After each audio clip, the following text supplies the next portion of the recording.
tell my younger self as far as writing stuff? Because a lot of this stuff is organic. You learn it as you go. It's strange.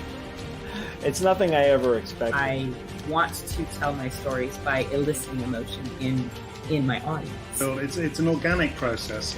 They sort of layer on top of each other. Each one makes the next layer more obvious to me. This whole thing could not have gone any smoother. I usually say squat only in groups of 3. I like to batch it, like squat, squat, squat. Look, guys, this one's not going to be like normal. It's just not. Welcome to the Writer's Journey. I'm your host, Lauren Moore, and with me is the mellifluous Kayleen Williams. That's a big difference. It's like, are you talking or are you doing? What's happening here? We still have all the pets that think, oh, it's time to eat. It doesn't matter if it's 4 a.m. My name is Walt, and this is Coffee and Concepts on Keystroke Medium.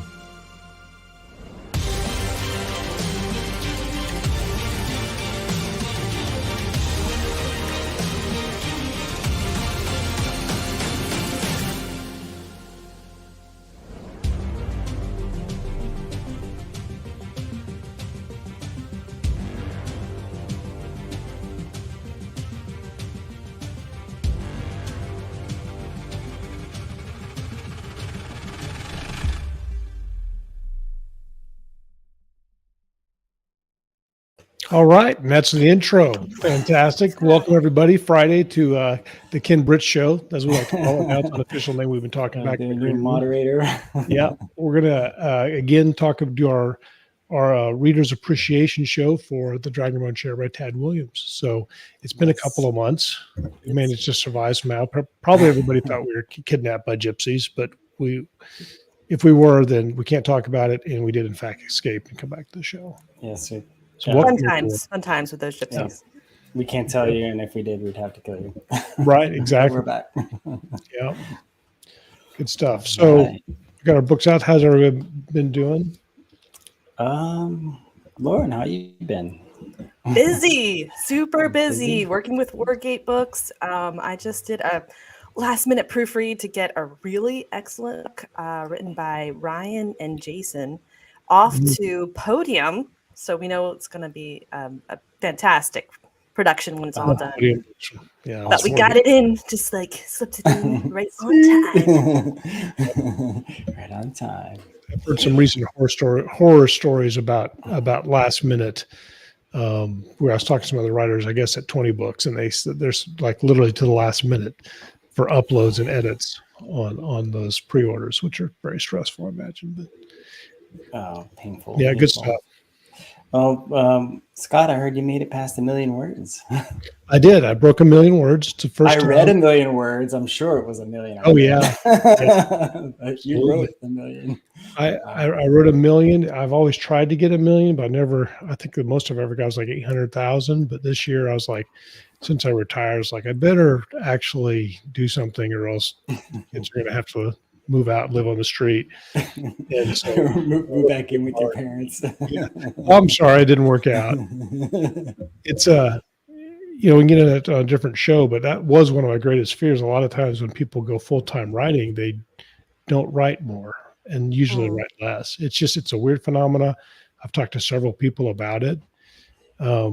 But it's not like a magical ratio. It's like, well, I write 2,000 words now. When I go full time, I'm obviously going to write 6,000. That's not how it works at all. No, well, I think it's 2,000 when you're part time, and then 200 when you're full time. Yeah, I got all these things. Well, if it's that fear motivating you and keeping you writing and publishing, but then you make it, well, the fear is kind of gone. Right. Once you get comfortable, so you got to make yourself uncomfortable, I guess, is my short version. So you build a house. You sleep on a bed of nails? Is that how you keep we built comfortable? Yeah, exactly. Set yourself deadlines and things like that. I heard Ken got a new promotion. Oh, yeah. I got, I've been waiting for it. I got command of a reserve unit, a reserve submarine unit, here local, so won't take effect until middle of next year, but I'm super stoked about that. It's a command billet, which is a big deal for all of us in charge and stuff. So it's a sub. I mean, no, not a submarine. They wouldn't give reserve guys do that unless we had to. That'd be But huge. it's a unit that helps out the submarine force at large. So it's We interviewed a pretty submarine motivating. officer years ago and he told some interesting stories, and it cracked me up because they talked about, when they go on there, they would have their little areas you live in, all the canned goods you stack under your bed, and you kind of work your way through them. And I'm like, Yeah, Thanksgiving, the bubbleheads, on Facebook would post pictures of like the birthing area and then the stacks of cans, and invariably somebody would be like, "What am I looking at?" Yeah, this has not happened to you. It's a pantry. Yeah, this is a just very long underways. You would pack a lot of extra food so you could be out for a long period of time because, for submarines, the only limitation is food, right? We got our own air, got our own water, got our own electricity power. Do they have now, correct me if I'm wrong, do you have a candle that you burn to get more oxygen? Those are used in emergencies, right? You Right. actually have several means of oxygen. We have the oxygen generator, obviously, which takes in distilled water. You use a little bit of a catalyst and electricity to split it apart into oxygen and hydrogen, and then you expel the hydrogen overboard because that's explosive, and you keep the oxygen part. Right. That's one way to do it. There are other ways, but oxygen candles are good if you need to do any sort of maintenance, right? You need to take down the oxygen generator or your other means of oxygen generation. You can actually use these chemical, as you said, an oxygen candle, right? You burn it and it produces oxygen. Yeah, it was really fascinating. I was doing some research for a story. I was like, well, how would you get oxygen in space? And so I was going through this stuff, and it's like, holy crap, they have this candle, and the way it's set up, it burns, and it's going to emit oxygen. Mm-hmm. And they're huge. They're these giant vat-like candles. They got the gloves because they burn super hot. It's not a Yankee candle. Yeah, it's like, don't touch that candle because you're going to lose your fingers. It's really hot. Even if you look at our what we use for our emergency firefighting gear, right? We have the usual Scott air packs, which are just basically the air tanks, but really didn't have a lot of space for those back in the day on the boat, and I think they're a little bit more prevalent now. But usually we would use what's called OBAs, oxygen breathing apparatuses. Right. The device and the chemical device sits on the front, right, and it's your water vapor that mixes with the chemical, and the device actually produces the oxygen. So you light it off, and you get a temporary burst of oxygen, but then your breathing starts to produce the further the chemical effect, right? See, these are cool things for. But with those, you have to be careful with those things. They actually get really hot. But so once you come out of the space and you need to swap out the pack, you have to lean over and drop it out. The guy has a pair of gloves to catch it because it's that hot, right? To discard it and give you another one. Yeah. I had that going on the theme, way off topic here, of story research. I had a beta reader because I'd mentioned in one of my stories I wrote recently in the Homeworld Lost, where if there's something about being in the void and just trying to stay something and warm, and they're like, well, actually, you don't really. It's actually, if you're in an EVA in space, your problem is actually getting hot because they said a vacuum is a good insulator. That's why they use it in Yeti and stuff. And so when you're in your suit, you produce all this heat and you can't let it out because there's a vacuum around you. And I was like, I've never thought of it that way. And so, waste heat's a problem, right? I think they got to deal with a bit of a problem on the space station. And if you've read Jeff Haskell's books, right, he talks a lot about the waste heat, and there's a few other sci-fi novels that talk about waste heat problems. Fiction. It's crazy. So I actually did finish my second fantasy novel. That's off to the publisher now. And nice. You can see my board is empty behind me because I haven't gotten to the point where I need to start working on book 3 again. So there you go. I have to finish reading through it and sweat that bullet. And how many words was book 2?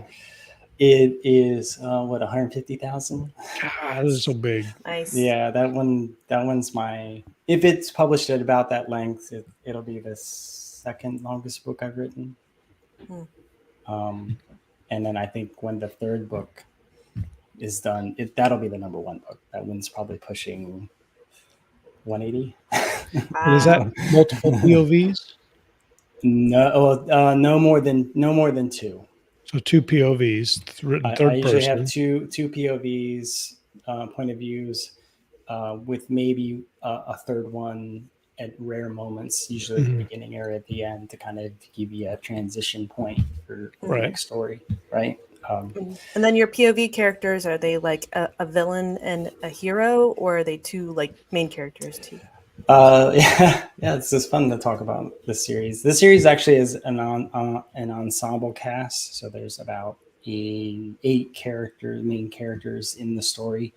So it usually bounces between one main character and one of the other main characters. So that second one changes from book to book. So there's always one character that's constant throughout, and then there's another character that weaves the story in and out. Yeah. So Cool.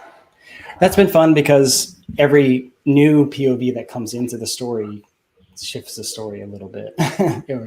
Gives a new facet to the story. I know they're good to read. I like reading multiple POVs sometimes, and as a writer, it gives you some other options. I've been writing so much first person that I haven't written first person yet. I've written a lot of third person. My first book was multi POV, which was probably not a good idea because it was. If you're not used to that, it switches a lot. But I never found it to be a problem for me. But for me, it's hard to get over 100,000 words with a first-person book. Yeah, I think that might. That's why it's always impresses me when you got these 180,000 words. So I got it, Scott. I got your solution. Write 2 first-person books. Yeah, and then squeeze them together. There you go. And then just switch between them. Can you have multiple you can do first that. persons, Lauren? I don't know, as editor, can you do that? Can you have multiple what? First person. You just got to identify. Well, I think I've read them, but you have to make it really clear at the beginning of you have some sort of big topic heading. It'd be like Devon, and then it would be Devon's point of view. But that was what was good about George R. R. Martin. Not to get on George R. R. Martin, right? His chapters would just be the title of the POV, right? Yeah. Aren't they third person though? They're third person, but that's how you can do it. You Romance does me, him, multiple. Multiple? Multiple first person, of course, right? Because there you go. Coyote Moon. Characters who are falling in love. So you want to have the characters kind of see each other through each other's eyes, and you want to, especially if they start out like enemies or something, and then enemies to lovers, enemies to lovers, something complicated. Or, there's a crush at first and then there's some misunderstanding and then it kind of blows apart. But if you have first person, then you get to get in the middle of all the internal conflict as they fall in love. Aww. Oh. What's the lovers to enemies? Is that the opposite of a romance novel, or is that just lovers to enemies? Is that a literature novel? It's like a marriage counseling book. That's yeah, counseling book. That's life. It's a backstory to you have to have the happily ever after at the end, right? And that usually implies that they fall back in love. Okay. But if you just don't get to the end, you just keep going forever, then you don't have to have that. That's called marriage, right? You just have ever after. We were talking about romance book tropes, but I remember I read a book on tropes, and it was a romance author, and she listed in a disturbingly large number of books that have the secret baby trope. And this book has that because our main character has mystery. I wanted to talk about that. Right? We should probably dive in.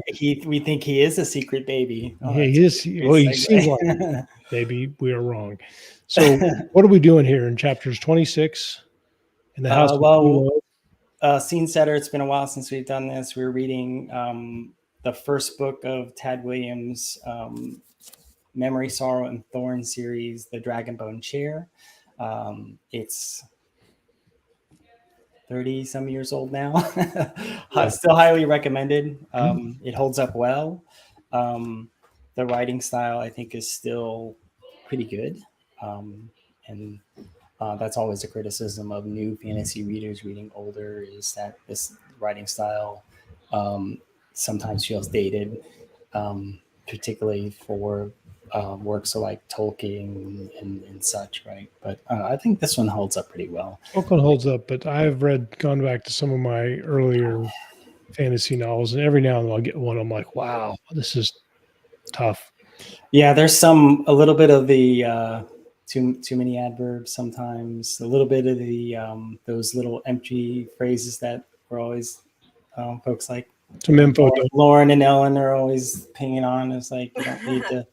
Yeah. You don't need to gaze a lot, sigh or think or thought or suddenly. A lot of stage directions and then a lot of fluff. The Maiden Butler is my favorite. As you know, Bob. Yes. The king has been murdered in Osten Ard. Oh my! You reminded me something else. I'll have to tell you offline. It was what was it? An episode of something I was watching that it comes up with like, hey, do your thing. Do what? The explainy thing, and you get like an exposition by the thing was told to do the exposition. Do your explainy thing. Right. Do the explainy stuff. Sounds like what's his name? Deadpool or something. Yeah, Break the fourth wall. Yeah, I think you're wondering how did I get here? That beginning intro where he's exploding. So last we left Simon. Simon's our main character. This is the multi-POV book, but we always come back to Simon in some way. The things that happen outside of his world, right, indirectly affect him eventually. And now he was on the run away from Nornhounds, from Stormspike, these white dogs that have, I think, the badge of Elias on the collar, chasing them down, and they make it. They find a boy and a girl, Malachias and I think Lilith, and they make it to Gelöe's house, which is a house on the lake. Which is a magical house. It's a magical house, right? And I think that's where we pick up where we left off, which is chapter 26, in the house of Gelöe. I think it's Gelöe. I think you're right, yes. And I think this is where the girl is badly injured. I think she was torn up by some of the hounds. Yes. But rescued by, of course, Benedict and Simon, and they make it to Gelöe's, and she's in basically Gelöe's ICU. Right. And they want to. She's the servant girl. Yes. Is the princess. Right. Yeah, she's the servant girl, another baby in disguise. It's a boy. It's a girl that's dressed as a boy, right? Yeah. When does that ever happen? That never happens. I gotta go back and edit my book. I'll be right back. But it's I like Gelöe a lot. She is a very different character. She is another of the mentor characters that not only comes into the story for Simon, but also for Benedict as well. And to a lesser extent, Malachias character, who we find out later becomes Maria, right? A girl.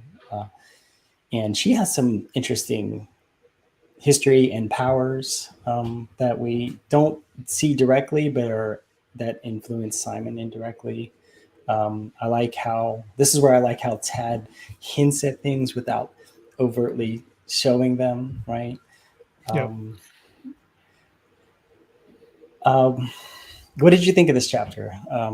What did you think of Gelöe herself as a character? So I was, of course, really waiting for the reveal of who Malachi was, and I had my suspicions, and it was nice to be somewhat correct. I lost my image here.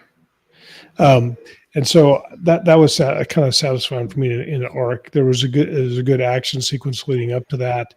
And then I found it interesting that Gelöe has gotten the bird letters or whatever. Yeah, now you see the connection between not really Benedict, but Benedict's master. I think it's Ukukuk. Yeah. Ukukuk. I can't say it. Okay, I can't say it. And Morganis and now Gelöe. And if you will get to, I think it's chapter 28, you see another one, Tiamat, right? So there is this web of people that are connected. So she has Gelöe, sort of wise people, right? So And Gelöe kind of has some effort. It's almost like when I listened to it, I remember thinking it's kind of like a signpost or like a guide's like reaffirming you're on the right path. It's like, you're not crazy. This is, it kind of affirms that the stakes are really high to me as a reader, and that they are doing something. Yes, I think so. Yeah, definitely. And also I think it, things that were not explained before, that we didn't understand. Why is Simon having weird dreams? Mhm. Why is he not? Oh, there was remembering quite a bit certain of talk things? about that. And then we learn about this piece of a bit more of Tad Williams' tapestry of the story, which is the Road of Dreams, right? Which I think is And the dreams can be dangerous. yes, Right. We're still trying to fantastic bit. figure out if the dreams are just in the head or if they're playing out in real life or what. Yeah, it almost has a bit of a Matrix feel to it, right? Where what did he say? If you die in the Matrix, do you die in the real world? And that's obviously I think what happened to Bidovic's Master, right? He died in the Road of Dreams because, as I said, there's two ways to die in the Road of Dreams. One is to get lost, and he was too wise to get lost. And the other is to something is out there, right? Something, the fear of the unknown and dangerous, right? Coming for you. The wolves in the dark woods, right? Coming for you. I'm looking for the copyright on this because Matrix came out in 99. Oh, this is 88. 88. Thank you. 88, that's correct. Yep. But this is not a new trope for fantasy. In fact, not a few years later, The Wheel of Time started, and it had an entire world of dreams called the Teleron Riad. Yep. And you could move right into it. You could put yourself into a trance, and then they just found ways where you could just literally teleport into the world of dreams, right? And I went back and read the Elric of Melniboné books, Michael Moorcock, which I read several times in high school. And I one of the things that surprised me that I'd forgotten about was it's heavily, heavily based on the idea of the multiverse, which he did in the 60s. And so people are like, the multiverse in Marvel. I'm like, well, that's not new. That's been around. The multiverse idea has been around for a minute. It's been around as long as multiverse, but that's a whole heavy drug use in the 60s. Yeah, where do you think it came from? Maybe even older than that too. Like the Probably idea older than that, because you can go back to. Somebody had asked about what's your favorite poem? And I don't know anything about poems or poetry, but the one that always gets to me is the Jabberwocky. Because I find it amazing. It's a nonsense poem by Lewis Carroll, who wrote Alice in Wonderland. Alice in Wonderland. Adventures of Alice in Wonderland, or something is the actual name. But that was written a long time ago, and that was kind of a multiverse kind of ish thing, and very bizarre. But anyway, I think it's a good trope of fantasy for dreams, right? Dreams are a huge impact, and they touch the magical. Right, the fantastical. Go ahead, Lauren. Yeah, well, even farther back than that, like back in the medieval times, the idea of the land of fairy, is a land that is accessed in our plane of existence too, if you can find the right spots to pass over, cross over into it. So that would be like two worlds kind of on top of each other, laying over. Yeah. So we're in the world of dreams here. And they escape from Gelöe's place with, and doesn't her house move? Well, so in this chapter, I think they go into the Road of Dreams, and while they're in the Road of Dreams, the house moves because Simon isn't aware of it.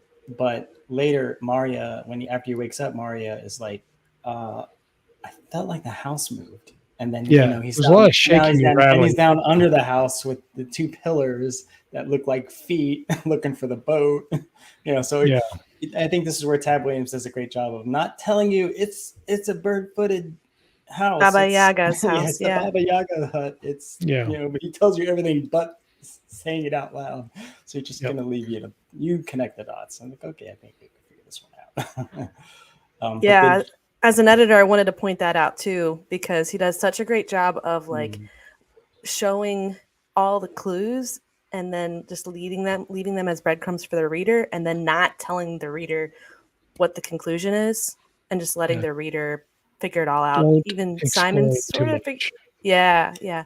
But that's a really delicate process, and it's difficult for an author, for me as an editor or an author, to kind of think of, like, how would I do it? How do I lead the reader along to get them to a conclusion I want without telling them? Taking all And the not fun out every of it. reader loves that too, because not sometimes I'll get some reviews or some feedback and they're like, what? And I'm like, well, I'm sorry, you're gonna have to work at this one because I kind of left it for you to figure out. It's so delicate. It's It's difficult. gonna be right on the line. Yeah, right on that line. So how do you guys do that when there's a key plot point that you want to bring out for the reader, but you also don't want to just come out and say it?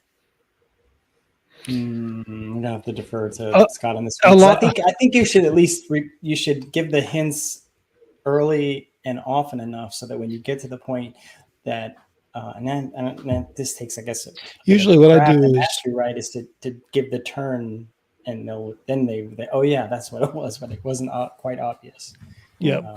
The two ways I think are best to handle it, and I'm talking mostly in commercial fiction here, is so you write it, either you do discovery writing or outline, and you set up that kind of mystery or the process or the world mystery building thing. And a lot of times I don't know. I'm at heart a discovery writer who outlines because it is important. But I usually don't want to outline the whole thing because I eventually get tired of it and the magic starts to die, and then I just write. And then I'm like, I need to outline more because now I'm confused. I'm off course. Yeah.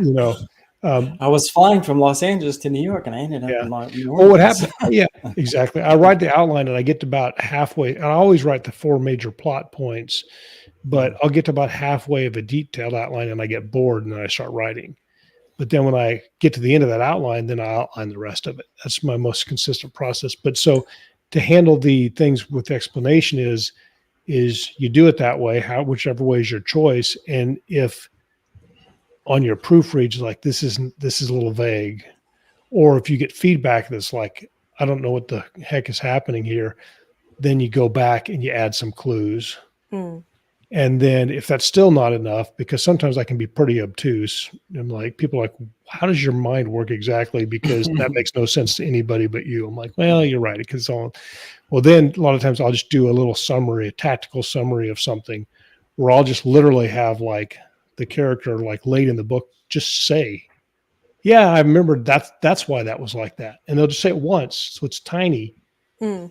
But it gives somebody a little something to hold on to if there's somebody who wants that. Like, that's what I thought, but I wanted to be sure. Sometimes I'll just tell them. And not too obvious, but you basically just put the information there so that it is there by the end of the book so they feel satisfied. And that's kind of a tactical decision. You don't have to do that if you're good. But if you're a hack like me, you got to throw that in there sometimes. I think we're all hacks. So what I'm hearing is you're putting it in the revising process. Yeah. So what I like to do is make it so I don't explain anything at all, but if it's too obscure, then I go back and I add a little bit of stuff here. Like I'll emphasize like a tool they had to acquire earlier. I'll put it in some dialogue or, something, make it just kind of like when you're doing art and you kind of highlight something a little bit more, you go harder on the border so it kind of pops in the picture. Sometimes you got to do that. I thought you were going down the reference where you were doing a magic eye painting and you got to just keep moving it until the picture. You got to squint one eye and rub your belly, and then you can see the plot. Slightly unfocus your eyes. Oh, there it is. Say, well, unfortunately, dear reader, you're going to have to read these 3 reference novels that I also read and come back to this if you really care about the story. Oh gosh, you remind me of I don't know if you ever read who's the guy that wrote Gravity's Rainbow? Thomas Pynchon. Okay. And I had to read 2 books. I had to read the book and then the book that told me what all the obscure references were. It was so deep in the references. One sentence would sometimes have 5 references, and I'm like, okay. I got to do homework for my fiction that I read for enjoyment. And it was interesting. And going along your outline process, I heard this. I haven't read too deeply into it, but I heard Ken Follett kind of does what you do, Scott. That he outlines, but he keeps outlining over and over again until it's a book. Yeah, and he just keeps adding detail, and then he suddenly, I have a book. Yeah, and so there's 2 problems. Well, one, I've heard it writing by the headlights, like driving. I know I'm going to Chicago, but I can't see all the way to Chicago, but I can see as far as my headlights. So I know I'm going to Chicago, and these are the 3 towns I'm going on the way there. And I outline out to where my headlights end. And when I get there, and I outline some more, or if I get stuck, or if I feel it's boring, I'll do some extra outlining, or something like that. We spoke with Tad Williams earlier this year, and I do feel like I get a feeling that he writes the bulk of the story in the first draft, and he spends a lot of time in the revision process of adding in those little elements and just massaging and hacking the story to you could consider a rough draft first, then outline. And it might have been enough. We did talk to his 2 editors too. We talked to both of them on a show. We talked to Betsy and Sheila a couple years ago. But he sent in a full draft. Wow. And he sort of tricked them into reading it, but he got him. He got him. Gotcha. Got the whole thing. Yeah. And I'm sure they got their claws in and, really edited it good. Because I'm seeing a lot of foreshadowing. I'm seeing a lot of clues. We've talked, in past and then episodes. Just little pieces of clues that just fit within the thought processes of the character, right? Right. We'll get to that chapter. But even in this chapter, they talk about the Weird of Swords, right? Which I think I mentioned back in the beginning. That was the original name of the trilogy. Was called the Weird of Swords. Right. And they changed it to Memory, Sorrow, and Thorn. But the weird is a weird English word that Americans aren't going to understand, because there's the weird that. The Weird of the White Wolf is a Michael Moorcock thing, and I always remember thinking that sounded cool, but I had no idea what that meant. I like that. But I love that he left it in there, right? He left those little references to the swords in there, and that's actually in the dream, right? If you in the Road of the Dreams, he sees the book. And he sees the 3 swords. And we know the 3 swords because we've seen at least 2 of them already, right? We've seen Brightnail, the tree. That's Prester John's sword, right? The sword with the we didn't know that yet. Oh, we know that. We know that is. Well, we know that, but we know that is. He doesn't know that. Yeah. And then we've seen the black sword. And Simon has seen the black sword, and we know what the black sword is, right? And he even gives the name of the sword, right? I think that one is that Sorrow or Thorn? I think it was Thorn. So Sorrow. It was Sorrow. Is it Sorrow? The 3rd sword one we don't know. Yeah, because it's Sorrow's coming to the land. Dun dun. Dun dun dun. And that's a great piece because we kind of get a little bit of it's again, like you said, Scott, just a touch point. Like, remember the swords? Yeah. We're back to the swords. The swords are important. And just a little brush. Simon is wanting to find out what happened to Morgana's, right? And then he's pulled through the Road of Dreams, and then he's in the mountain, and then you see the lady Utuku, the Queen of the Norns with the silver mask face, which is terrifying. Continue on to read into the 2nd trilogy that I'm in the midst of reading, waiting for the next book to come out. Actually, I think it came out already. She's the main antagonist in that book. So how do we wrap up this chapter? Because we got 5 chapters. I think we just get just a huge wealth of information dumping from this chapter, but in such a way that you're just immersed in it, right? You're just kind of like, it's like a warm bath of just information. You just get it. You're getting the Road of Dreams. You're getting the the importance of the enemy. You get the linkages of all these wise people that are around the globe. You get Simon starting to starting to, I guess, grow into himself, starting to understand, starting to take a little responsibility. I don't know. This is a good chapter. Did you have any good sentences? I found a couple of good sentences that I really liked in this chapter. Lauren, did you have anything? Oh, yes, I did. Lots of great writing kind of everywhere. I guess the one I'll have to pick out is on page 406. After his dream, I just think that the author does such a good job of, when he sets up a scene, he starts out with a lot of description. So you're seeing everything happening. He pulls you in, and then he takes you into the mind of the character, and you get kind of their reaction. And that shows you what the importance of what you just saw is going on. All right, so right at the end of the dream, Simon's, kind of falling out of it, and on page 406, the swords begin to disappear one by one, and when they were gone, only gray and white nothingness was left. Simon felt himself falling back, away from the mountain, away from the well chamber, away from the dream itself. A part of him welcomed this falling away, horrified by the terrible, forbidden places where his spirit had flown, but another part of him did not want to let go. Where were the answers? His whole life had been caught up, snagged by the passage of some damnable, remorseless, uncaring wheel, and deep in the part of himself that was most private, he was desperately angry. He was frightened, too, trapped in a nightmare that would not end. But what he felt now was the anger. At that moment, it was the stronger. He resisted the pull, fighting with weapons he did not understand to retain the dream, to wring from it the knowledge he wanted. He seized the fast diminishing whiteness and furiously tried to mold it, to make it into something that would tell him why Morghanes had died, why Doceus and the monks of St. Hodorans had perished, why the little girl Lelith lay close to death in a hut in the depths of the wild forest. He struggled and he hated. If a spark could weep, he wept. Love that one. Yeah. Slowly, painfully, the ice mountain formed again from the blankness before him. Where was the truth? He wanted answers.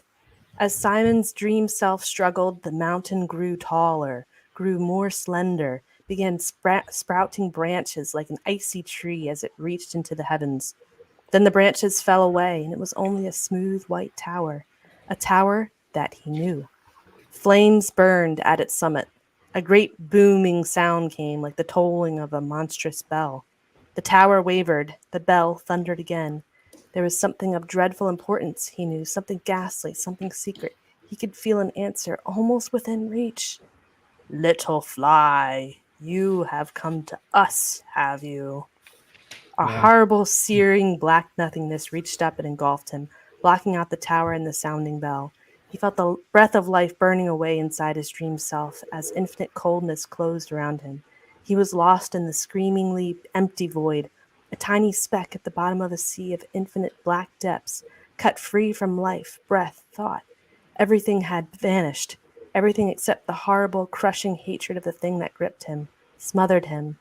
And then, beyond all hope, he was free. And that's when Gelöe kind of swoops in and saves him and pulls him out and, saves the day. But I just love that moment where, like, the dream shifts and reaches out from the one scene where he's kind of getting pieces to the bigger puzzle. But then, like, the bad evil force, it's not the Eye of Sauron, but, the evil force kind of zooms in on him, even in his dream world, reaches out to him. But you also have, his internal conflict of, like, why am I in this adventure? Why does it keep on crushing on me? Why do the people I love keep on getting smashed? What's the point? What's the purpose? Kind of all of these things are converging into one moment. And it's just neat to see all these threads pulled together on one page. I love it. Yeah, he does a great job of making you understand that Simon really cares, right? It's not just about Morghanes. He's like, why did he die? Then why did all those monks die? And then why is this little girl that's with us dying, right? He just wants to know why. Why is he stuck in the middle of this? And I like that little moment with him as a character. Yep, it's good. That's great. A great chapter. So, and then we move on to so they move on to the Gossamer Challenge, chapter 27. Right, so he has trouble. They go through the realm of dreams, and now they're into the chapter where we move to. I think we're on the run again, right? So he's got to go to. Yeah. They get in the boat and they escape the people that are trying to get them across the lake, and it has a very much a feel of the. Where they're going to leaving Lothlorien kind of feel. Yes. Yeah. Yeah. Yeah. I thought that was a little great. I had to go back and listen to it twice because I was listening to it while I mowed the yard, where I do a lot of my bulk listening. What I did back, but in the summer, and I was like, I missed something here. Now they're fighting giants, and so I had to go back and listen to it again. Oh no, this is where they were they're going trying to slip by the first group, and that's where Right. Gelöe helps him as the owl. But Right. again, you never see her actually turn into the owl or turn back human, but it's just You implied. see the owl flying away afterwards sometimes. Yeah. So she buys him some time. They sneak up from the river. They take the boat out. They run across land and get into a bigger river, and they continue on. And Right. Simon does something silly and pulls out the little arrow, and tries to show off and says something about, the city, what are they they're not gonna help me. She gets chucked out of the boat, right, as they go into some whitewater rapids. Right. And they drag it back into the boat and Jinxes them. jinxes him. And then is this the chapter where she sings a song, or he sings a song? Yeah, that's where they sing the song, and he Yeah. can't remember where a fishing song comes from. And if you remember about Prester John, he came from the sea, right? Which I Right. feel like that's a big hint as to who maybe was his, maybe he's part of that family lineage somehow. Right. Somehow related. Yeah, somehow. At least in my mind. I don't know if that's what you guys took from that, but you get a lot more from Maria, right? Which we know is like it's a third layer down of who she really is, right? We're only down one layer. Right. She's a girl. She says she's a handmaiden, but we all know the truth. We all know that she's lying. She's lying. Telling lies. Maybe for good reason. And then they get to Jizika, right? Which is that beautiful gossamer towered gemstone Sippy city, right? The abandoned city of the Sith. And it literally is, as soon as they get there, they're attacked, right? And then this is where we, in a sense, lose. Simon loses Benedict for a bit, right? He gets shot with an arrow, but fortunately, Simon remembered something that Morganus taught him, and he helps Benedict, and they. I think they unwittingly actually climb the stile without him knowing it. And then they end up, I think just as they get attacked and he gets injured, I think that's where we end that scene, right? We're in that chapter. And we get like a hard cut, right? To a different POV in chapter 28. So. It's a lot of singing in this one. Yeah, there was quite a lot.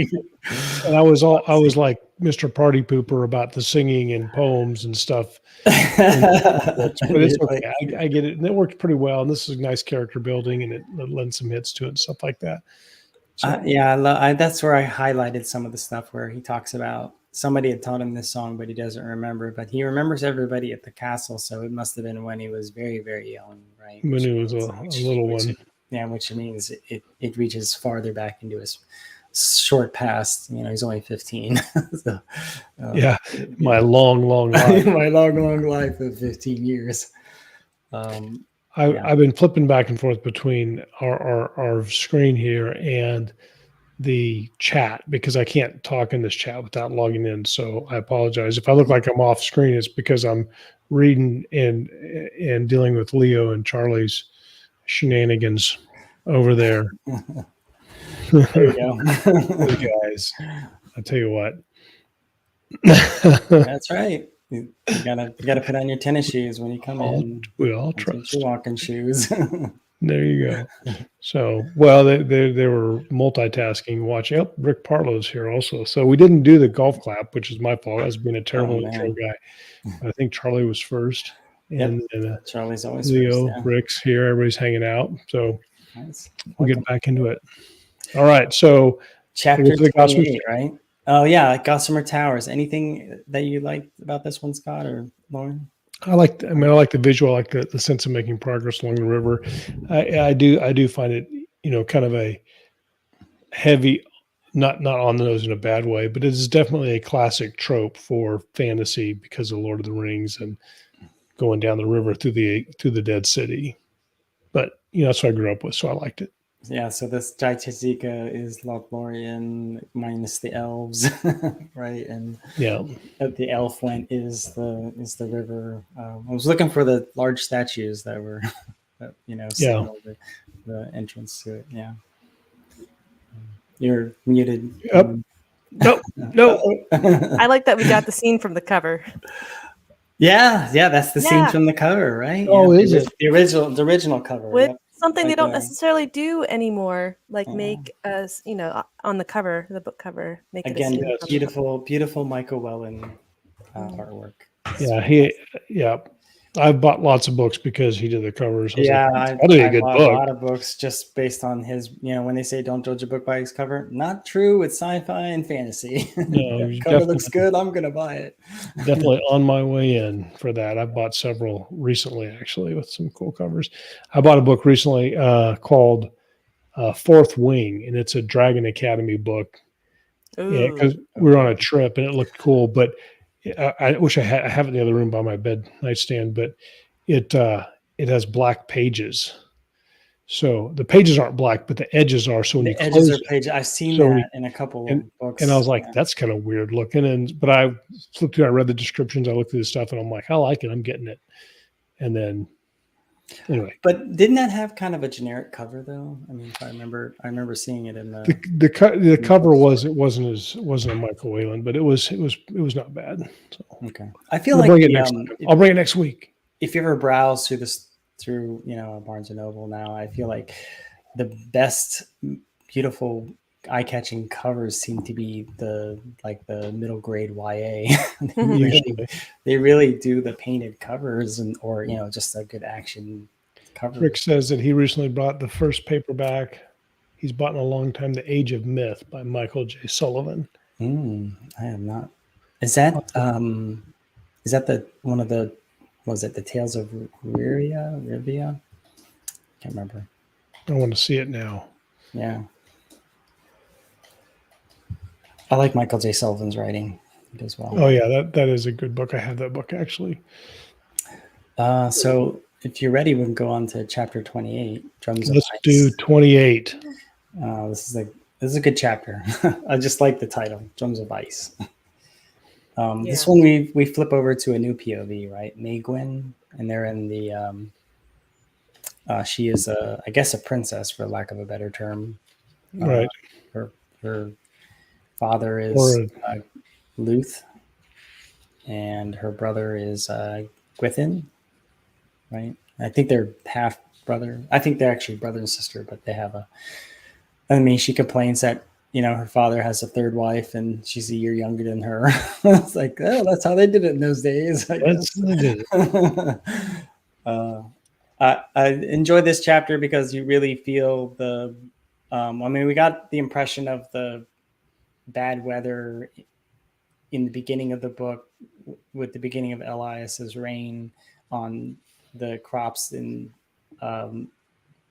Simon only kind of was at the periphery of that, right? Because he's a little castle boy. But now we see it in another one where they're really putting the thumb screws to his ties, right? Extracting more money out of them, even though they've had a bad year and crops are bad, and it doesn't sound like it's going to go well. No, it's not going to go well. And I think even the hand of the king kind of spits at the feet of of King Luke, and his son draws his sword, and I was like, oh, that's all kinds of not good. Yeah. Right. If this had been a George R. R. Martin book, there'd been a lot of blood on the floor. Yeah, somebody would have died. People would have died. Then there would have been the big betrayal, the Red Wedding or something. Yeah, and then we get another POV shift, right? Tiamat the Renaman. Right. He becomes important not only in this book, and again, I'm always referencing things later. He's a major character in the new trilogy. So he's a much older character at this point, but he's quite a young man now. And very quickly, we get a hint that he's part of the same cabal, group, circle. Could be, yeah. I think it's the League. It ends up, we find out it's called the League of the Scroll, right? Yeah. Just like a group of knowledgeable folks, and he finally gets one of Morganus's messages, right, about a month late, and we don't know what he's going to do yet, but we just know he's another piece that should be put on the board. Right? Yep. Next play, he's new players entered the chat, right? Right. Another quiet hermit in the forest, but this one has compassion on little creatures. It's crabs this time, and the little bird. Anytime you have a character who's showing compassion to animals, he's a good guy. Yeah. This is kind of almost like a Snow White moment, right? He's like, I'm not going to eat you. I'm going to put you back in there. And you even get his thought processes, right? It's like, are the older crabs making fun of him for getting stuck in the trap? Kind of. Yeah. He kind of humanizes it a little bit. And then he's like, they're a good guy when they're nice to animals. My dad would always tease my sister about shooting rabbits and cats when he was on the farm and stuff. And he'd tell the stories, and it would just horrify her because my sister's a cat person. But you go to his house, and he's like, "Yeah, Ditch Cat is 17 years old." I'm like, "Why is it called Ditch Cat?" It's like, because I found it in a ditch and had to save his life. I got this raggedy looking cats that he's gathering up and taking care of. And one of my favorite stories about my dad is his golden retriever ran out on the ice on a irrigation pit in a Nebraska farm. Well, those are in the middle of nowhere, and you can't see in them from the road. And Skip fell through the ice. And Skip's a big dog, so he probably weighed 110 pounds. He's a big dog. Wow. Well, so my dad, who weighs 260 pounds, is like, keeps yelling at the dog. He's like, he uses his angry voice, Skip, get your ass back here. The dog keeps trying, and he goes under, and then tries to get out on the ice and goes under, and each time's a little bit weaker. And so my dad, by himself, pre-cell phones, in the middle of Nebraska in the winter on the ice, decides that if he spreads out as much as he can distribute his weight. And so he shimmies out there and hooks the dog with just his finger and yanks it back onto the shore. And I'm like, at what point did you do the math? Both die here, but so yeah. Obviously a good guy in a story someplace. Yeah. So he's a good guy. So Tiamat. Maybe Scott, you could put that in the book somewhere. I know it needs to go. Yeah, you got to put that in the book, man. There's always something about characters or people that are. My dad was that way, where he's always was always rough about animals. Talks tough, younger, but then as he got older, he became the biggest softy. Yeah, talks tough, but who's got the dog or cat sleeping on their lap? Yeah, they don't want to wake the dog up. hanging out with your legs are asleep. Person. Yep.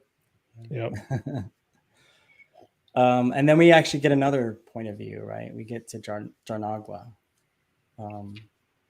who is I think he's in a Rimmersman. It's really hard to tell where he's at, but we know he's in the north, right? He's pretty far up in the north, and I kind of get a hint he might be, I don't know, close to maybe where Nakiga is, which is Storm Spike, right? The mountain where the Norns live. You don't get that much information from him, and he's a good character. He's an interesting character, and again, a character related to him comes back in another book, so in the later sequel trilogy. So you kind of get these echoes of previous characters and new guises. He's an interesting character because it's freezing ass cold, and he takes off his shirt and rubs himself with insulating grease. He's like, and then check out my tattoos. That's one way to introduce a character. Yeah. Then you realize he's 80 years old. Yeah, with the Gandalf beard and everything. Gandalf beard is easy top. He's got tattoos, bro. This is an interesting Gandalf. Yeah, he was an interesting character. But you don't get too much of a hint from him, right? He's kind of looks like he's waiting for something to happen, right? Well, we know all of his village died, right? Did I read all that of his right? village, died. That's something. He had some really interesting turns of phrases. Again, I think Ted Williams is great at description. I did have one that I wanted to note, just the one. It said, only Jarnagua had remained in his small house as the ice mist became thick as wool in the mountain passes and the narrow streets of the town. Tunguldir's sloping roofs seeming to float like ships of ghost warriors sailing in the clouds. Evocative imagery. That's fantastic. Yeah, that's fantastic. That's a great visual. I love it. Yeah, it just really, you just put yourself, you just kind of feel yourself falling into the world and just picturing it in your mind. Yeah, it's great imagery. What about you, Scott, Lauren? That's kind of a short chapter, but it packs it with 3 POVs that feel like it. They want it. He gives you up to the suspense of, they're running away and these, been a big shot, and cut away to some court intrigue and a guy fishing for crabs, and then another guy, wandering around in the snow.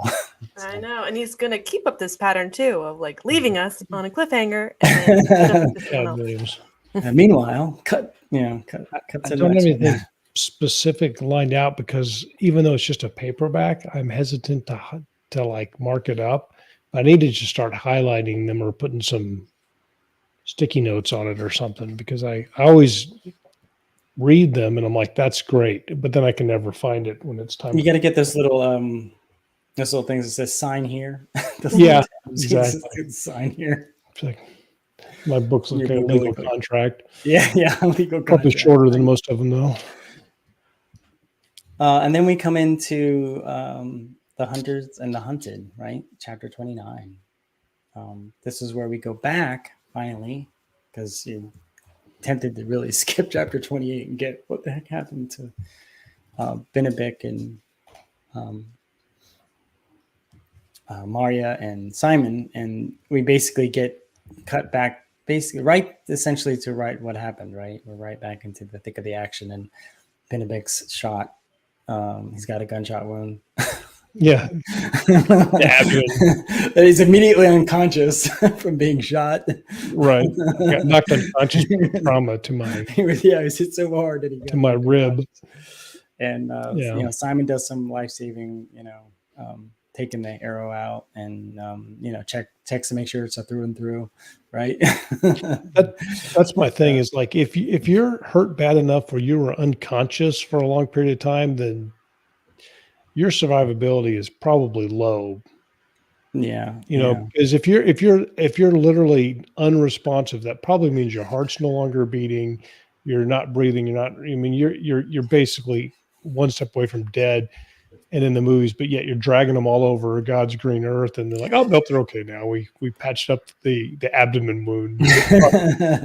Well, like I said, right, you hit them right here, just off the abdominal wall between the obliques, below all the vital organs. And, missed everything important, but that's the wound nobody notices until they open your jacket and you got blood all over the place. And you're like, "Oh, I'm okay."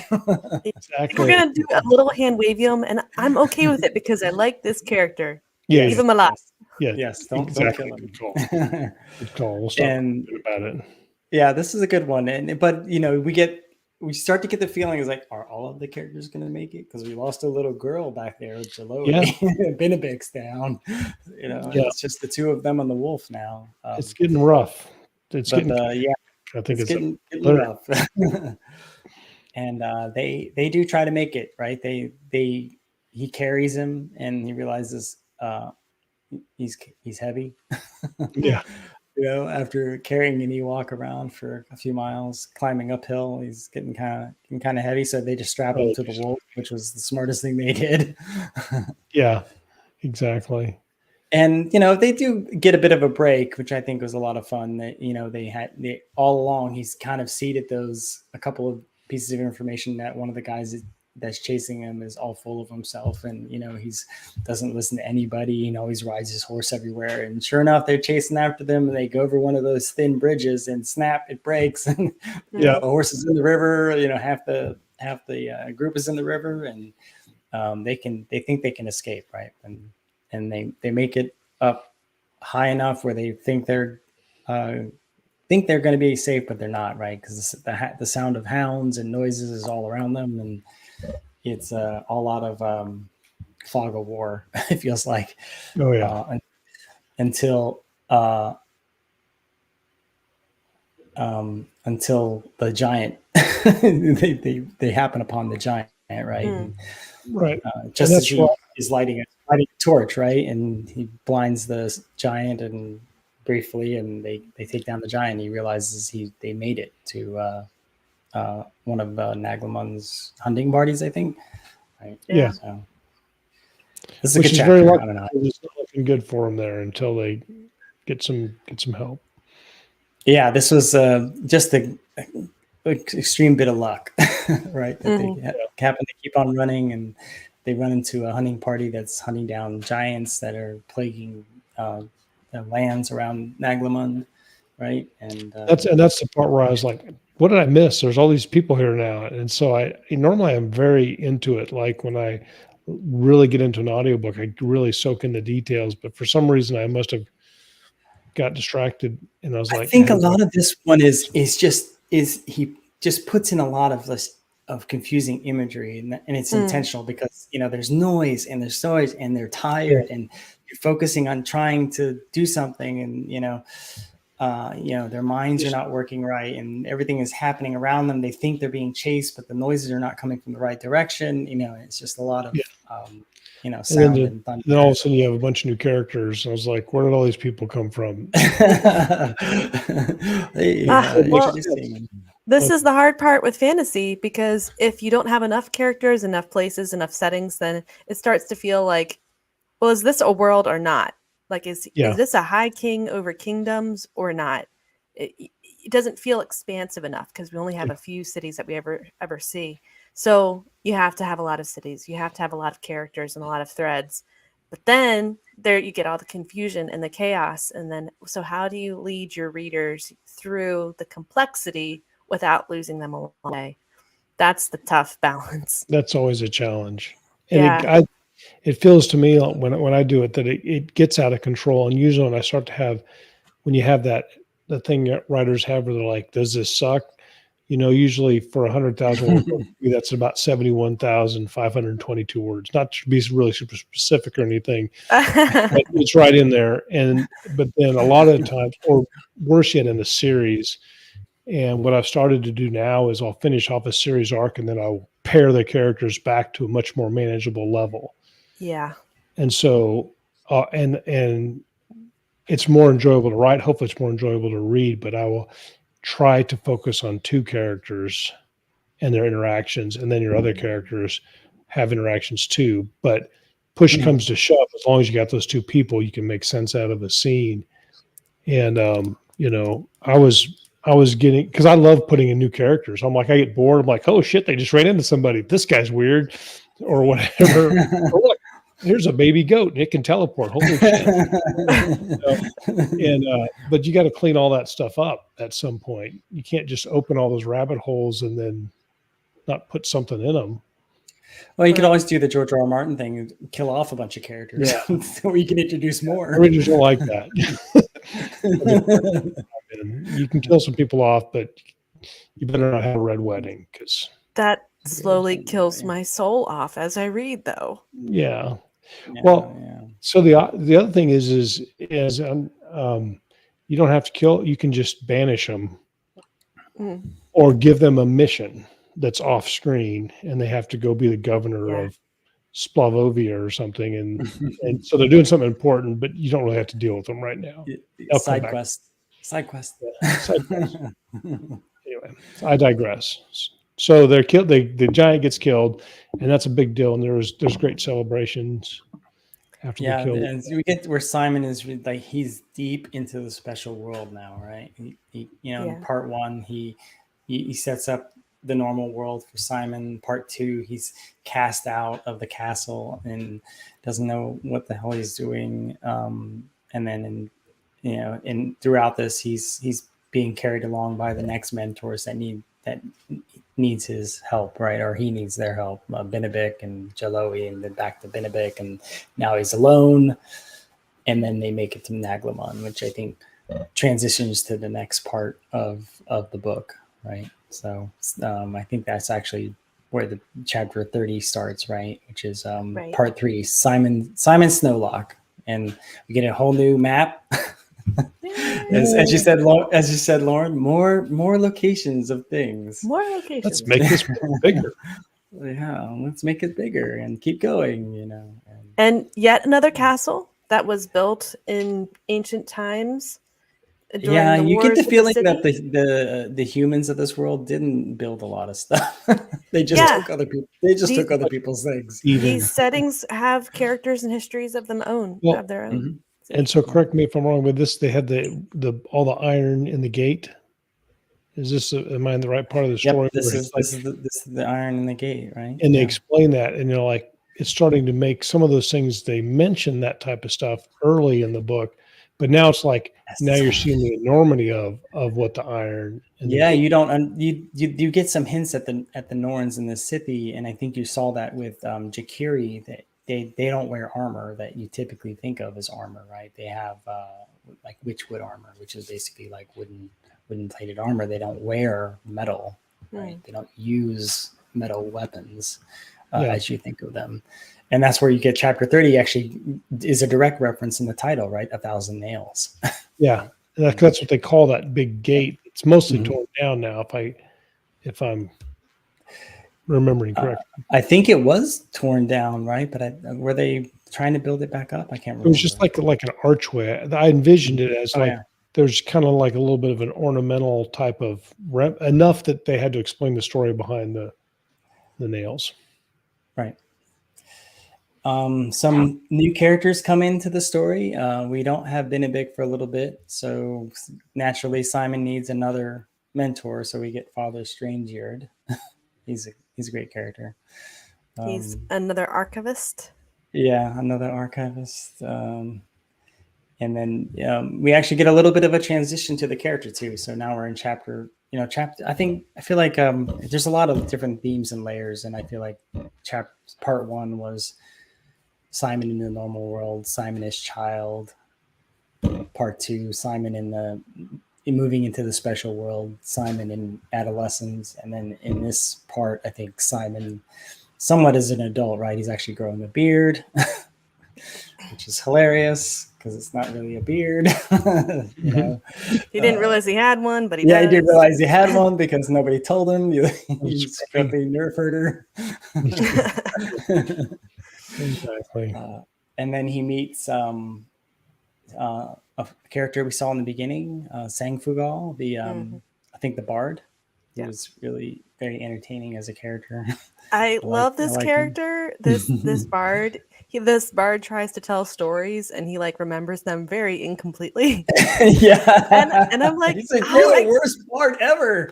I can relate so hard to this guy, a storyteller who sort of remembers things, kind of remembers the main point of it. Just kind of goes. Yeah. It's like that. Have you seen that meme of the chart of how to tell a story? It's like, where was I? And you start over. You got back to the beginning and you got lost. I think that's how he tells a story. But he remembers the heart of it. He remembers the good. He remembers the important bits. Yeah. Yeah. I like a lot of the characters in these new introductions. As you said, Scott, I love adding new characters, and I think this was probably one of Tad's favorite ones as well.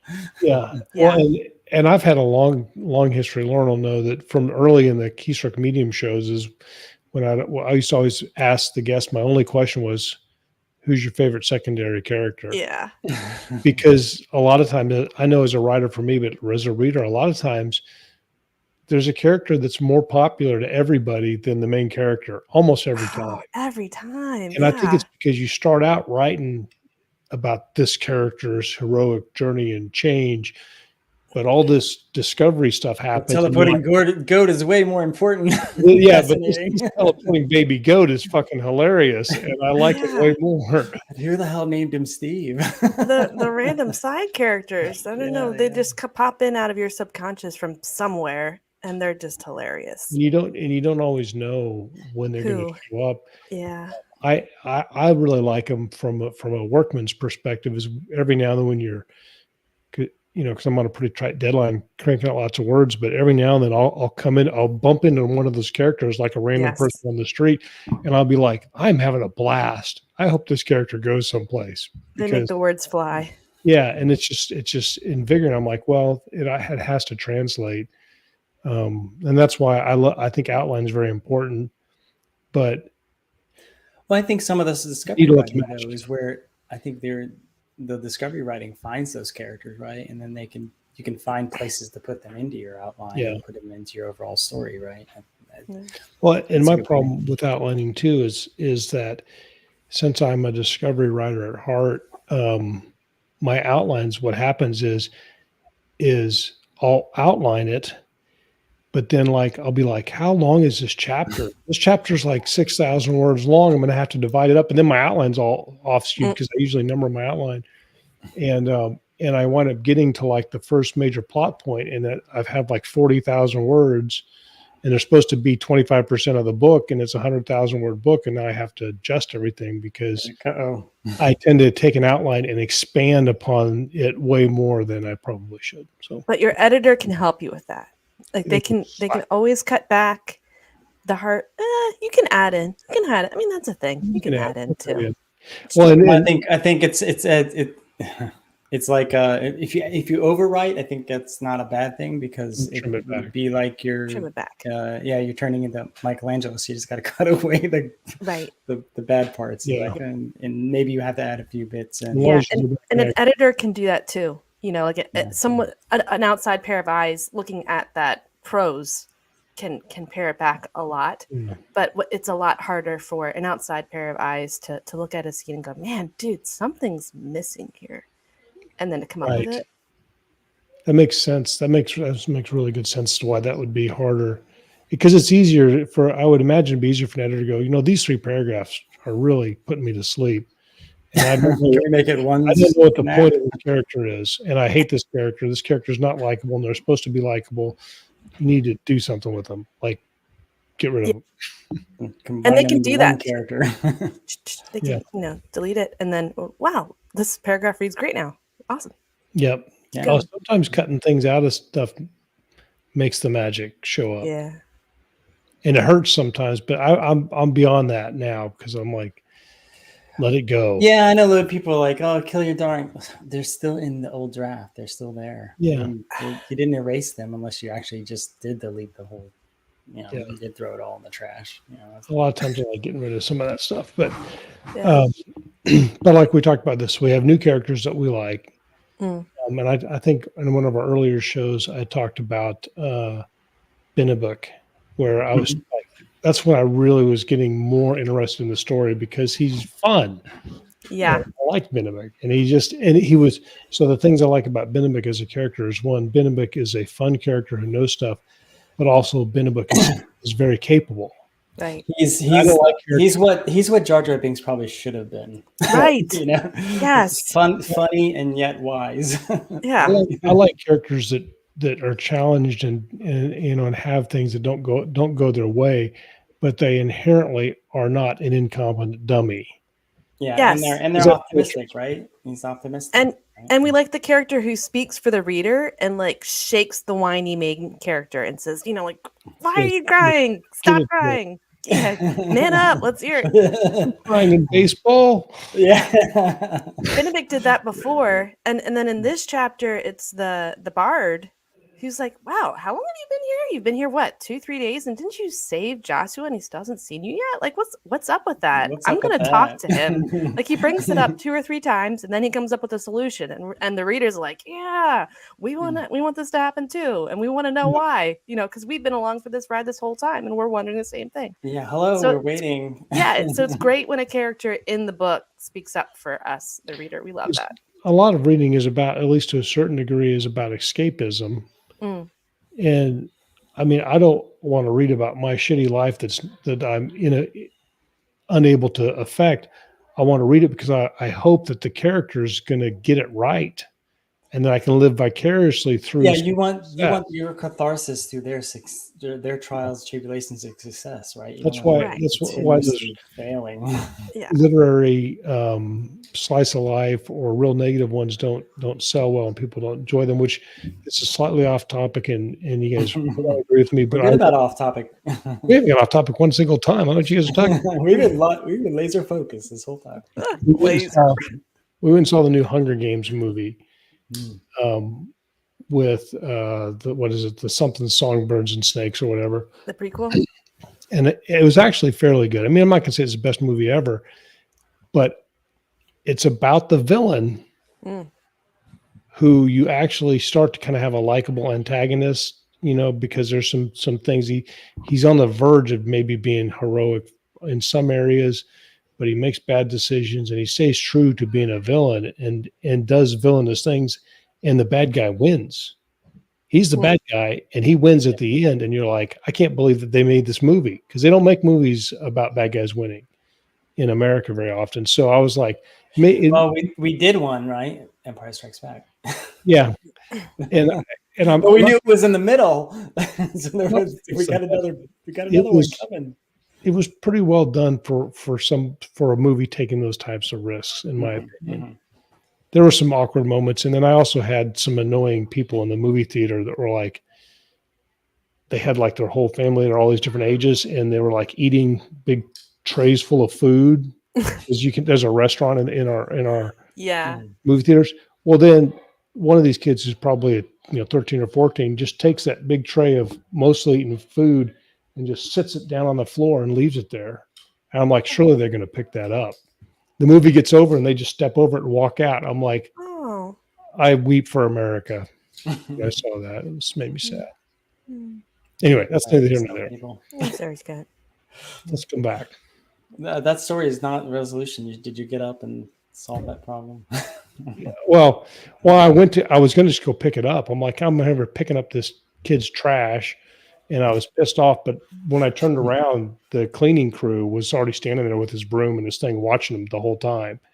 And then he went over there and picked it up. But I'm like, that's really insulting that you're like, these people don't get paid enough to deal, because they got like 150 people in there.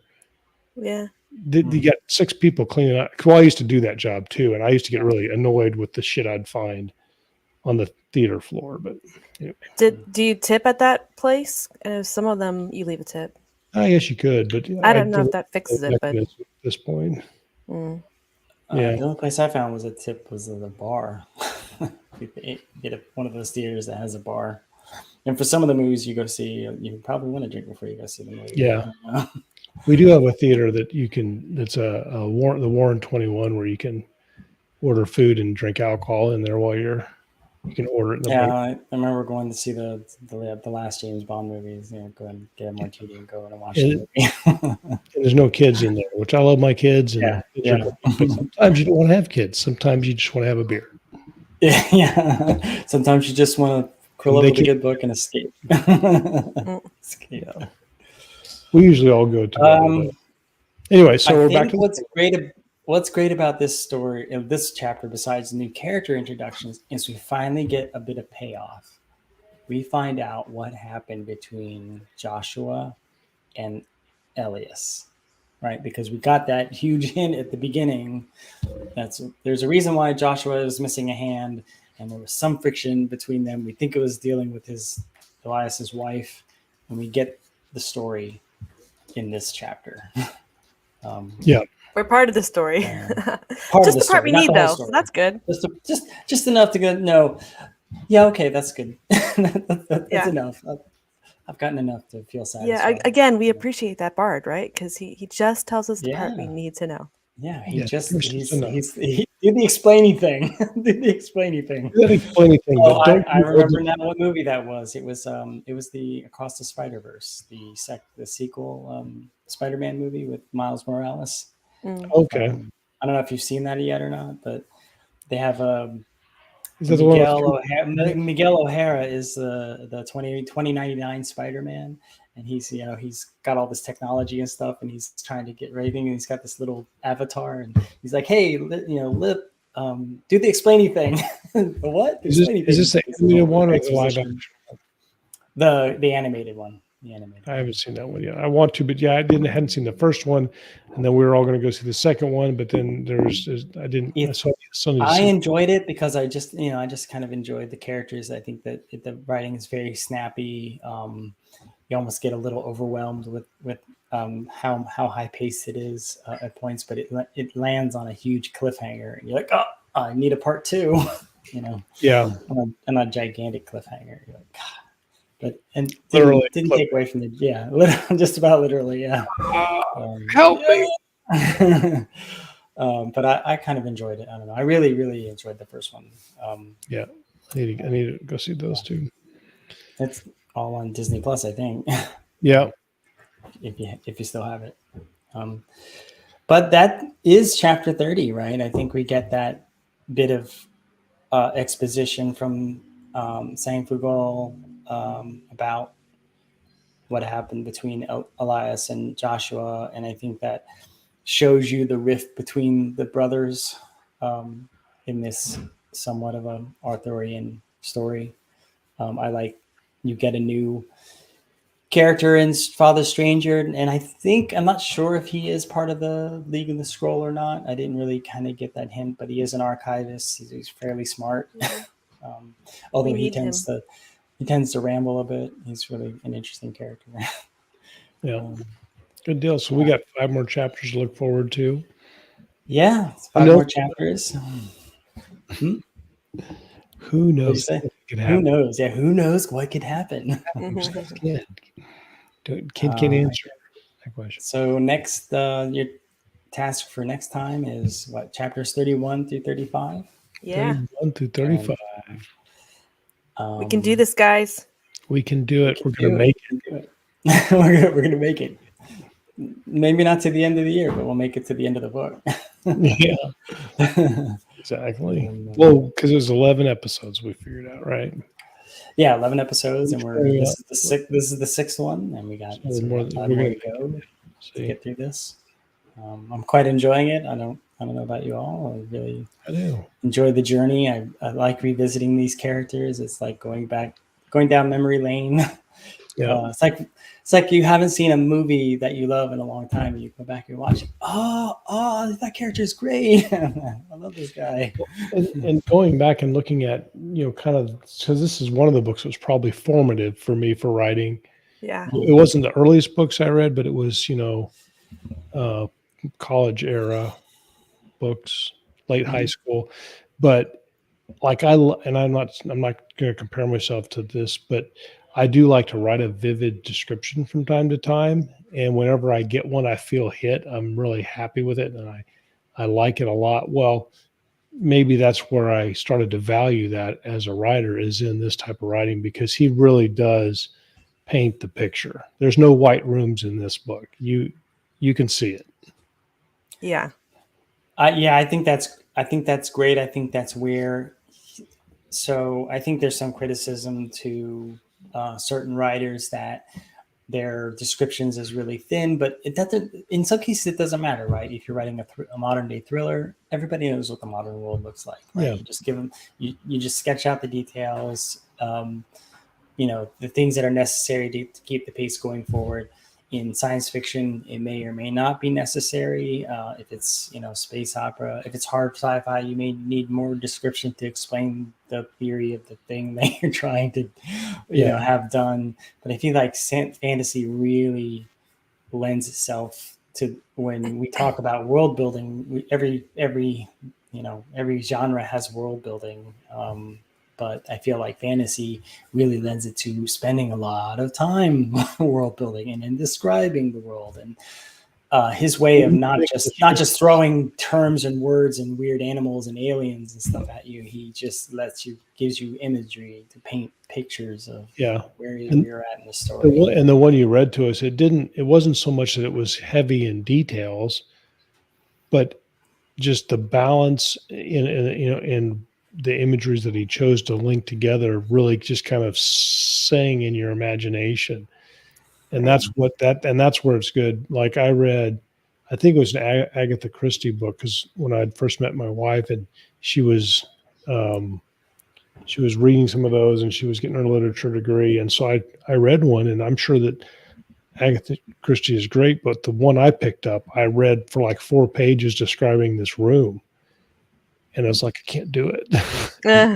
I knew the pattern of the wallpaper. I was looking up like different patterns and things, and every single detail of this room was described. I'm like, I'm not reading a book with this much description in it. I'm going to die of boredom. I will submit her best description, hands down, of a lady walking down the street that I remember still, that's why I'm mentioning it, is she basically likened her to a ship under full sail. A big billowy character just moving down the street. It was a great description. But just an encyclopedic reference of everything in the room, unless you need all those.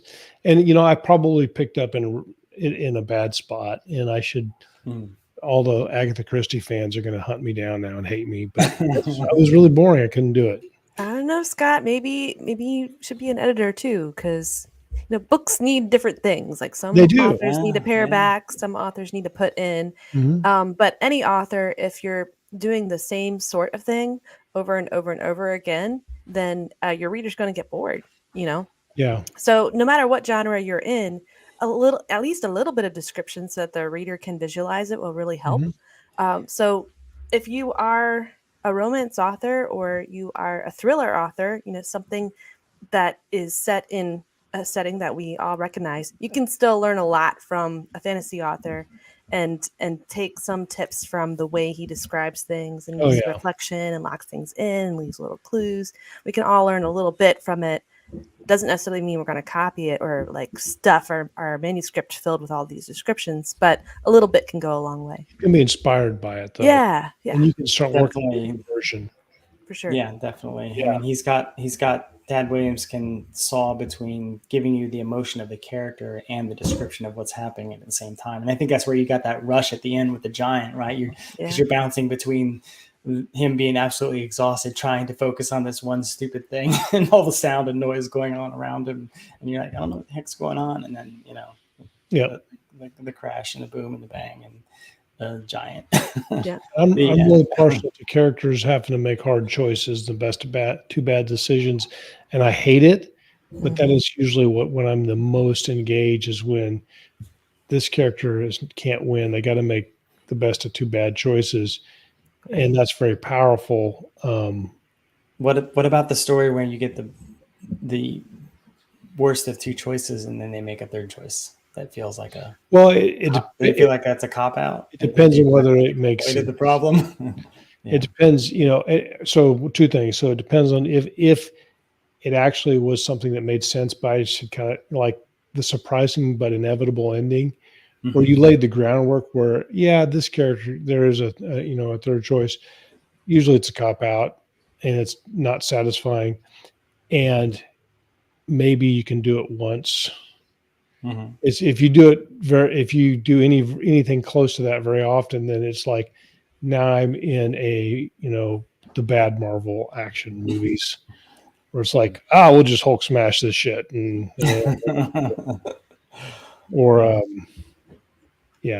gets to be too much. But anyway, I can't remember what got me off on that side tangent thing. But I think we're just enjoying the journey of the story, and we're just talking about where we were just at. This was a great path of his story. I feel like you really get that a bit of acceleration of things are moving now, and you actually get more pieces are being added to the board while things are moving around. So it's really it's more intentional because Simon is making choices and taking deliberate. He's not being acted upon. He's acting upon the story, and he's making good choices, right? Maria's like, he knows he's dead, but he won't leave the body, right? So he picks up Benedict and he carries him, and he takes out the arrow, and he repeats, he's my friend, because he thinks he's dead, and then Maria's like, no, he's still breathing, he's still alive. And then I'm going to carry him. She's like, you can't carry him all the way. So he keeps trying to make good decisions, right? He makes heroic decisions and hard decisions, and that's good. As clueless as he is, he's got a lot of Whereas in the early story, he keeps getting in trouble because he's just distracted and he's skipping chores. And I'm like, yeah, I get it, but well, he even catches himself, right? At one point, he just goes, "I like you, Mario." And he's like, "Oh," he does like the whole teenager thing, right? He's like, "Oh, what did you say that, you idiot?" Oh, yeah. What was I thinking? Why did I say that? Yeah. Perfect moment for him, I thought. It's like, and that would be true to his age and his character, and exactly. It's not like he's had lots of girls at this point. He's still a dummy. Yeah, I like you. Oh. And she just goes, I know. Oh. You're so cute.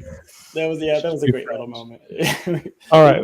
They're running away. So okay, let's finish. I'm about to get banned from the internet if I don't wrap up soon. So okay. Yep. So next time, 31 through 35, right? Yeah. And, sounds fun.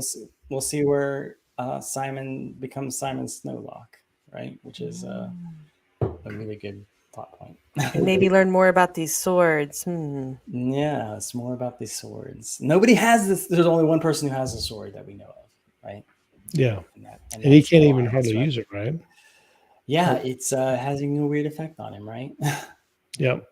All right, let's do it. And so, I don't know, what do we say at the end of our show? Reading, writing, everything between. It's been a while, right? we should probably get a script. Lord willing, we'll be back at some time. Excited to see everyone back on the show. Yeah, good to see you guys. If you want to read along, that'd be fun. Love to see you in the chat. If not, we can just show up for shenanigans and have a good time you need to read along, otherwise we're just going to completely spoil the whole thing. Yeah, we'll totally spoil it for you. Better person if you read along. I'm just saying. Nothing guilt or anything, or guilt trip. Yeah. You really should. Align your character if you don't want to read this book with us. Cool kids would do it if you were in the cool kids. All right, awesome. One of us. There you go. All right, until next time. See you next week. Yep, see you next week, everyone. Bye. Bye.